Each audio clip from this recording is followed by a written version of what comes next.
আজিকালি সাংবাদিক দুবিধ হৈছে মই বুজিছো প্ৰপাৰ সাংবাদিকৰ কোনো বহুত প্ৰবলেম নাই কিন্তু আজিকালি ইমান সাংবাদিক হৈছে আগতে এখন সাংবাদিক মেলত 10 জন এতিয়া 150 200 গাঁৱত গলে হেৰিত গলে সবে এনেকে পকেটৰ পৰা এটা উলিয়াই দিয়ে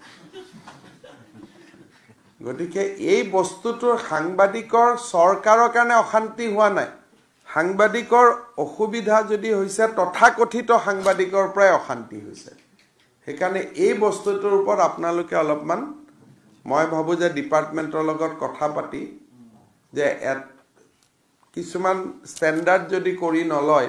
কেতিয়াবা সাংবাদিক কোনোবা এনেকুৱা সাংবাদিকে বেয়া কাম কৰিব গোটে সাংবাদিক সমাজখনৰ বদনাম হ'ব এইটো ক্ষেত্ৰত আপোনালোকে অলপ আমাকো গাইডেন্স দিব লাগে যে কাক সাংবাদিক বুলি ধৰিব লাগে কাক সাংবাদিক বুলি ধৰিব নালাগে কাৰণ বহুত ধৰিব নালাগে সাংবাদিকো আজিকালি আছে ইহঁতৰ কামটোৱে অকল হেইটোৱে ঘটনা গতিকে এইটো ক্ষেত্ৰত মই ভাবো যে অলপ আপোনালোকেও চৰকাৰৰ লগত আলোচনা কৰিব লাগে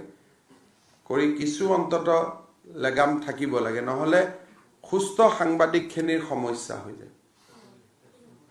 এইটো ক্ষেত্ৰত মোৰ বিষয় নহয় কিন্তু এইটো মই ভাবো যে আপোনালোকৰ কাৰণে এইটো এটা ইম্পৰ্টেন্ট